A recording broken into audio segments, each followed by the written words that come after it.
कभी सोचा है कि जो सबसे अच्छे दोस्त होते हैं क्या वो जानी दुश्मन बन सकते हैं। आज हम दुनिया के सबसे बड़े जंगली चिंपांजी ग्रुप की कहानी देखने वाले हैं। एक ऐसी कहानी जिसकी शुरुआत दोस्ती से हुई थी, लेकिन उसका अंत हुआ एक बहुत ही भयानक सिविल वॉर में। और इस पूरी कहानी का जो निचोड़ है वो इस स्टडी के जो लीड रिसर्चर हैं उनकी एक बात में छिपा है। उन्होंने कहा ये वो चिम्प्स थे जो एक दूसरे का हाथ पकड़कर चलते थे और अब देखो वो एक दूसरे को ही मारने पर तुले हैं। मतलब सोचिए, एक ऐसा बॉन्ड था जो पूरी तरह से एकदम बिखर गया। तो ये सब हुआ कहाँ? ये हुआ युगांडा के किबाले नेशनल पार्क में। यहाँ गोगो चिंपैंजी कम्युनिटी रहती थी और उनके अंदर एक बहुत ही नाटकीय बदलाव आया है। जहाँ पहले सब मिलजुल कर रहते थे, वहाँ अब खुला झगड़ा है, खुली दुश्मनी है। जो एक समय पर एक परिवार की तरह थे, आज एक दूसरे के खून के प्यासे हैं। तो चलिए सबसे पहले ये देखते हैं कि इस लड़ाई की असलियत कितनी भयानक है। मतलब वो संघर्ष जो अब इस ग्रुप की पहचान बन चुका है। 24 ये नंबर याद रखिए। 2018 में जब से ये ग्रुप टूटा है ना, तब से रिसर्चर्स ने 24 हत्याएं रिकॉर्ड की हैं। और सोचिए, एक ऐसे ग्रुप के लिए जो कभी इतना शांत था, यह आंकड़ा कितना चौंकाने वाला है। और जो बात इसे और भी डरावना बना देती है वो ये है कि उन 24 में से 17 हत्याएं छोटे बच्चों की, मतलब शिशुओं की थीं।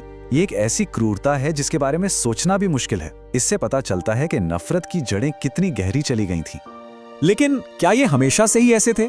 नहीं, इस हिंसा से पहले ये ग्रुप आखिर था कैसा? चलिए थोड़ा सा पीछे चलते हैं और यही बात इस कहानी को और भी ज्यादा दुखद बना देती है। देखिए, दशकों तक ये जो नुंगोगो कम्युनिटी थी ना, वो कमाल की थी। करीब 200 चिंपांजी, जो कि एक बहुत बड़ा नंबर है, एक साथ रहते थे।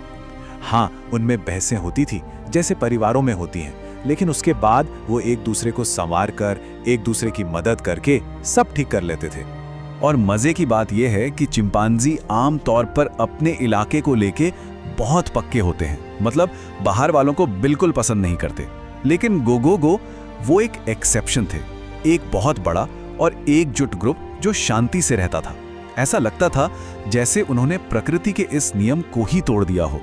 तो फिर सवाल यही उठता है कि इतना शांत समाज आखिर टूट कैसे गया?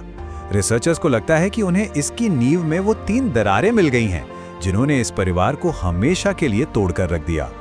हाँ, ये सब कुछ रातों रात नहीं हुआ, बल्कि एक के बाद एक कई ऐसी घटनाएं हुई जिन्होंने धीरे धीरे उस सामाजिक धागे को कमजोर कर दिया जिसने इस बड़े ग्रुप को दशकों से एक साथ बांध रखा था। एक एक करके सारे धागे टूटते चले गए। तो इसकी शुरुआत हुई 2014 में। ग्रुप के कुछ खास मेंबर्स की मौत हो गई। ये वो चिम्प्स थे जो शायद ग्रुप में सबको जोड़ कर रखते थे, और उनकी मौत से सोशल नेटवर्क में जैसे छेद हो गए। फिर आया 2015, एक नया, शायद ज्यादा गुस्सैल अल्फा मेल लीडर बना। उसके आते ही तनाव बढ़ गया और पहली बार ग्रुप में दूरियां दिखने लगी। लेकिन जो आखिरी कील साबित हुई वो थी 2017 की एक बीमारी। इसमें 25 और चिम्प्स मारे गए, और मरने वालों में वो लोग भी थे जो दोनों उप समूह के बीच एक पुल की तरह थे, आखिरी कड़ी थे। बस उनके जाने के बाद 2018 में ये बंटवारा पक्का हो गया, हमेशा के लिए। और इस बंटवारे के बाद क्या हुआ?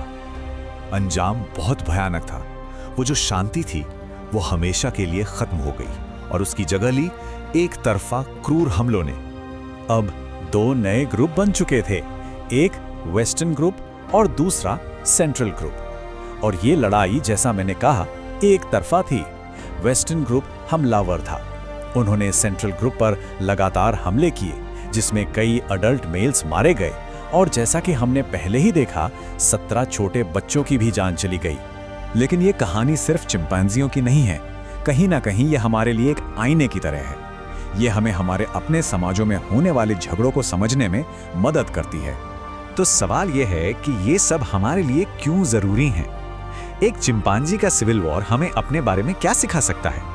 देखिए, इस स्टडी से जो सबसे बड़ी बात सामने आती है वो ये है कि खतरनाक लड़ाइयों के लिए धर्म, राजनीति या जात पात की जरूरत नहीं होती। यहाँ तो दोस्त सिर्फ इसलिए दुश्मन बन गए क्योंकि अब वो एक अलग ग्रुप का हिस्सा थे। ये हमें याद दिलाता है कि हमारे अपने झगड़ों में भी ये हम और वो वाली जो भावना होती है, और जो हमारे सोशल कनेक्शंस होते हैं, वो कितने पावरफुल हो सकते हैं। और आखिर में जर्मन प्राइमेट सेंटर के जेम्स ब्रूक्स की एक बहुत ही पावरफुल बात। वो कहते हैं, किसी का भी विकासवादी अतीत उसके भविष्य को तय नहीं करता। ये बात हमें याद दिलाती है कि हम अपने नेचुरल बिहेवियर से सीख तो सकते हैं, लेकिन अपना भविष्य चुनने के लिए हम आज़ाद हैं। सवाल बस यही है कि हम चुनेंगे क्या।